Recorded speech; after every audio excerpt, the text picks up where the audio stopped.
Hey everyone, in this video I'm going to show you how to make a decadently creamy gold chocolate mousse cake with tonka bean. You're also going to learn how to make this beautiful shiny gold cocoa glaze and how to transfer the cake to its serving platter using 2 spatulas. And if you don't have tonka, use a bit of vanilla combined with a tiny amount of cinnamon and a tiny drop of almond extract. In my mixing bowl, I have 30 grams of almond paste, and to this I'm going to grate half a tonka bean. What I'm making is a super dense chocolate brownie. If you want a lighter base, you can make a chocolate financier. But because this cake is dedicated to the opulence of chocolate, I want it to be as rich as possible. Keep that tonka bean half for later. Now add 5 grams of vegetable oil for a little bit of moisture. Take a whisk and mix very well. There's no need to insist right now, just until it's a bit homogeneous.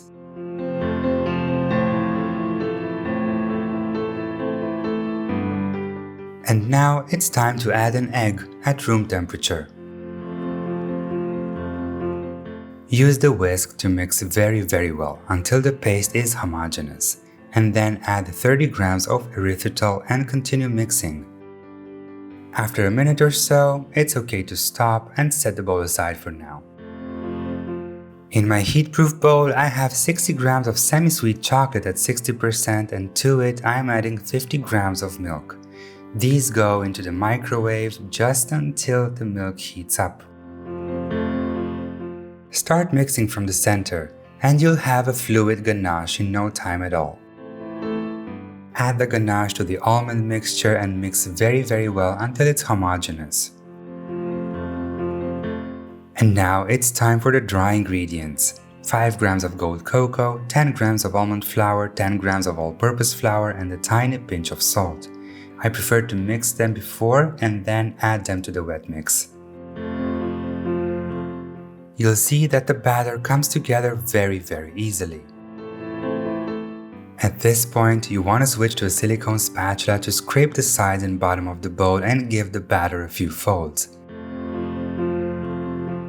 To bake my super dense brownie, I'm using an 18 cm silicone mold, but if you don't have one, you can use a lined pastry ring or a springform pan. Use your spatula to level the batter. Then, lift and drop the mold against your work surface for a couple of times to release the big air bubbles, and bake the dense brownie at 150 Celsius for 20 minutes. And then let it cool down to room temperature in the mold. You'll notice that it shrinks. To get it out, cover the mold with a wooden board and flip it. The cake simply falls off onto the board. And there it is, our super dense almond brownie, perfectly flat. I'm using a 16 cm stainless steel cake ring to cut the disc out of the brownie. This step is necessary if you want those beautiful, perfectly aligned and symmetrical layers inside your entremet. Now keep the cake in place and lift the ring away with your other hand. And now, to get the even side of the cake inside the entremet, we're gonna have to flip it again. And now we're gonna have to get the brownie back into a mold, but this time a smaller one, 16 centimeters. Just place the mold on top of the cake and then a serving platter, flip them, and voila, the cake is back in the mold. And the even surface is facing up. In my heat-proof bowl, I have 75 grams of milk chocolate at 41%. And to it, I'm adding the same amount of whipping cream. Grate half of the leftover tonka bean on top. And you can use the remaining piece for another dessert. Just set it aside. And now add 25 grams of almond paste. Stir the ingredients together until they form a thick paste, and then take the bowl to the microwave. Heat it in 20-second intervals until it's fluid. Mix very well and you will have a very runny almond ganache in no time at all. And now it's time to pour the ganache over the chocolate brownie. Look at that beauty! Shake the platter on which the mold sits so that the bigger air bubbles come to the surface. Then take a toothpick and pop them. Allow the ganache to cool down to room temperature and then freeze the inserts for 4 hours. Hydrate 3 gelatin sheets in ice-cold water and let them sit. It's very important to get the gelatin sheets into the water one by one so they don't stick to each other. Here I have 200 grams of very cold whipping cream that I'm whipping by hand to a very soft peak. The key here is to keep the cream pourable. And in my heatproof bowl, I have the star ingredient of this entremet, 220 grams of gold chocolate. I'm heating it in the microwave in 15-second intervals.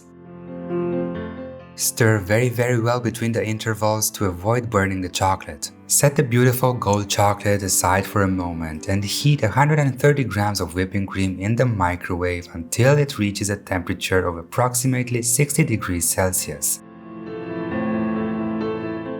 Now it's okay to add the gelatin to the warm cream.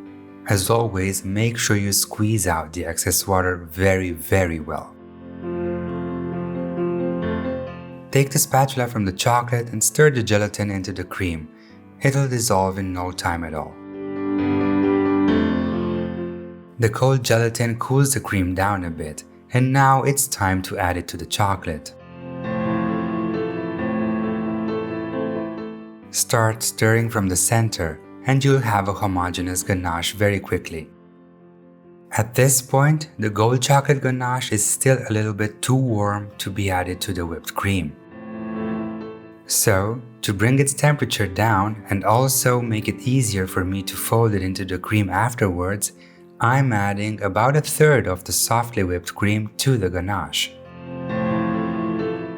And after the second and final addition, I switch to the whisk, because the whisk allows me to obtain a homogeneous cream easier than the spatula. But once my result is homogeneous, I'm taking the spatula again to scrape the sides and bottom of the bowl. Wow! Look at that beautiful color! Now mix with the whisk until you have a perfectly homogeneous mousse. It's very important that you don't lift the whisk too much and you don't beat. You don't want any more air in there. Finish off with a soft silicone spatula, scraping the sides and bottom of the bowl to ensure that the mousse is homogeneous. I'm pouring the gold chocolate mousse into an 18cm silicone mold.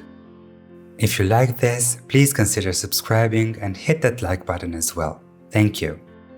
Use the spatula to gently push the mousse against the walls of the mold. This is to avoid any air bubbles on the walls of the cake. Then shake the platter and the mold, take a toothpick and pop the big air bubbles away. And now it's finally time to assemble our beautiful entremet. Simply take the frozen inserts out of their mold and with a very steady hand, carefully drop them right into the center of the mousse. And whenever I'm assembling an entremet, I always like to look at the frozen inserts. Very carefully place the frozen insert into the mousse with the brownie facing you, and then, with a steady hand, press it into the mousse. Now use a small offset spatula or a knife, a spoon, whatever, to scrape off any excess mousse. You need a flat base. The gold chocolate mousse cake goes into the freezer for 8 hours. The beautiful gold cocoa glaze starts with 6 gelatin sheets hydrated in ice-cold water. I'm making it right after finishing the cake because this also needs time to rest. Here I have 50 grams of gold cocoa, to which I'm adding some gold shimmer and gold sparkle. Of course, these are optional. But I love the end result, so I'm using them. If you don't have gold cocoa, you can use any high-fat Dutch processed cocoa. I prefer to use a very small whisk to mix the dry ingredients together. And at this point, there won't be any visible changes, just a little bit of glitter in the cocoa. In my pot, I have 100 grams of glucose syrup, and to it I'm adding 100 grams of water. And then I'm starting to stir very slowly, just to loosen the glucose. Now add 50 grams of xylitol and stir gently. As the liquid heats up, it dissolves the xylitol and the glucose, and now is the perfect time to add 100 grams of whipping cream.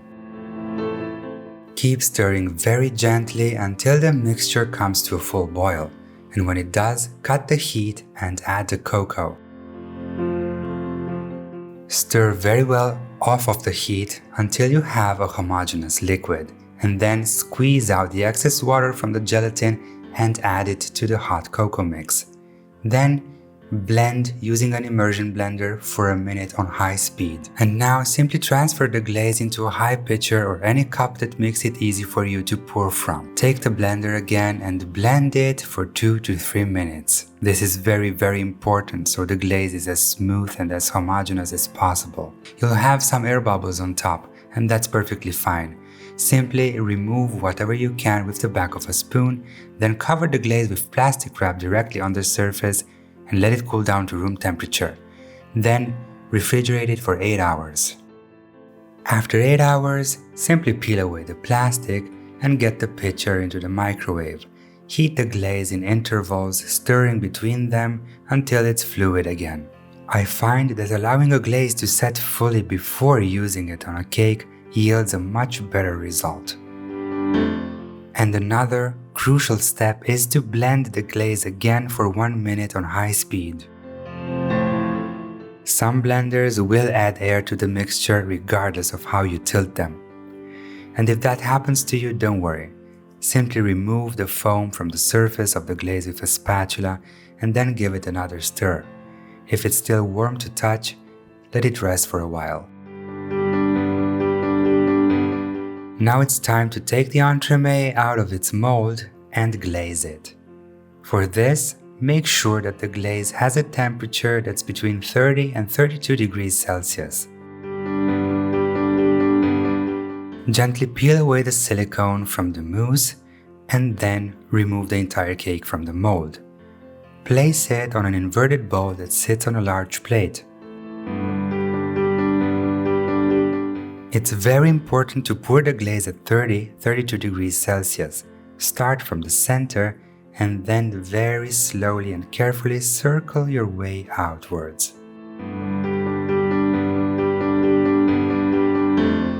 To get a nice even coating and a beautiful shine, it's important to pour all of the glaze.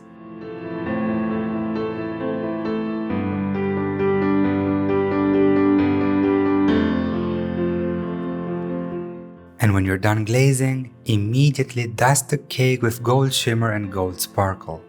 This step is entirely optional, but this is a gold chocolate mousse cake after all, is it not? Use a small knife to cut away the glaze drippings from the base of the cake. And now, with 2 large offset spatulas, lift the cake from the bowl and transfer it to the serving platter. Pull the spatulas away alternatively and you will have placed the cake on the platter without touching it. The gold chocolate entremet needs to thaw in the fridge for 6 hours. And then it's finally time to enjoy this beautiful and luxurious dessert.